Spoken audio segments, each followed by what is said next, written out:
Des mensonges, de la magie ou encore des scénarios, c'est à petit peu près ce qu'on a eu cette semaine dans les news d'ici. Laissez-moi donc vous souhaiter la bienvenue dans ce premier épisode du Daily Planet News qui reviendra sur les news de la semaine. Entre news, rumeurs ou encore scoop, le moins qu'on puisse dire c'est qu'on va bien manger.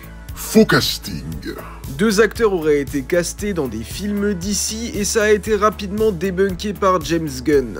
Concernant ces deux castings, on avait Corey Hawkins qui devait jouer un agent de l'Argus dans la série Waller et donc débunk. Alors attention, ça ne signifie pas qu'il ne sera pas dans la série Waller, il y a peut-être des discussions actuelles mais il n'a peut-être pas encore été casté officiellement et donc James Gunn ne se prive pas de jouer sur les mots et donc de dire que c'est faux. Parce que justement on a eu des infos sur la série Waller et le script n'est actuellement pas terminé et le casting n'a pas encore commencé donc il est peut-être sur les petits papiers, à voir ce qui va se passer. La deuxième était que Boyd Holbrook aurait été casté dans le rôle de Harvey Dent, donc double face dans la suite de The Batman partie 2 qui sortira désormais en 2026, et encore une fois ça a été débunké par James Gunn. C'est pas la première fois qu'on a la rumeur que double face pourrait être présent dans The Batman partie 2, à voir si ça a changé étant donné que James Gunn voudrait peut-être l'adapter dans le DCU. Mais de toute façon, entre Matt Reeves et James Gunn, il faudra s'accorder, et personnellement je n'ai aucun problème avec le fait d'avoir des versions différentes, une version de double face dans le Reeveverse et une version de double face dans le DCU de James Gunn. En tout cas, c'est dommage qu'encore des mensonges, des rumeurs comme ça qui sont absolument fausses alors qu'on peut peut-être limite être content. Moi par exemple, quand j'ai vu la news sur double face, j'avoue que j'étais plutôt content. Donc stop les mensonges là. Casting de The Authority. On le sait, au moins un membre de l'autorité avec l'ingénieur qui est joué par Maria Gabriela de Farah sera présent dans le film Superman qui sortira en 2025 et il a été demandé à James Gunn si les autres acteurs de The Authority ont déjà été castés ou non. À cela il a répondu que de manière générale il n'y aurait pas de casting tant que le scénario ne serait pas terminé car la priorité est que le scénario soit vraiment qualitatif. Certains projets avancent plus vite que d'autres et visiblement The Authority n'en fait pas partie.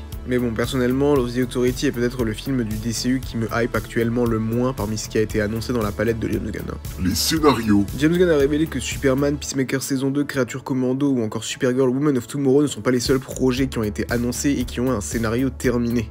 Donc ça fait donc référence à ce que je vous ai dit tout à l'heure, qu'il y a des projets dans l'ombre qui avancent secrètement et qui avancent plutôt bien. Et donc parmi ces projets-là, je vous laisse faire vos jeux dans les commentaires en me disant lesquels. Le petit booster gold et la série sur l'asile d'Arkham, personnellement c'est deux projets que je verrais bien avancer assez rapidement. Et à mon avis la série Lanterns, il ne faudra pas attendre trop longtemps avant d'avoir de grosses infos dessus. Teasing de la Justice League Dark. James Gunn semble teaser sur ses réseaux sociaux, notamment Thread, la Justice League Dark, puisqu'il a déclaré que Constantine était son magicien préféré et a posté une image de Boston Brand, alias Deadman. Il y a de fortes chances selon moi que la Justice League Dark soit présent dans le DCU, et donc on pourrait avoir une équipe composée de justement John Constantine, Swamp Thing, Deadman, Batman ou encore Zatanna. Et si justement le deuxième chapitre se consacrait à la magie, là où le premier c'est Dieu et monstre, le deuxième pourrait avoir un aspect beaucoup plus magique, avec notamment peut-être même l'arrivée de Shazam. On le sait, James Gunn ne fait jamais du teasing pour rien, donc s'il a mis ces images de Boston Brand et John Constantine, cela signifie certainement qu'à mon avis, il a des plans pour eux dans le DCU. Et concernant Constantine, à mon avis, le film avec Keanu Reeves, vous pouvez oublier. Puis soyons tout à fait honnêtes, qui a vraiment envie d'avoir une suite au film Constantine sorti dans les années 2000?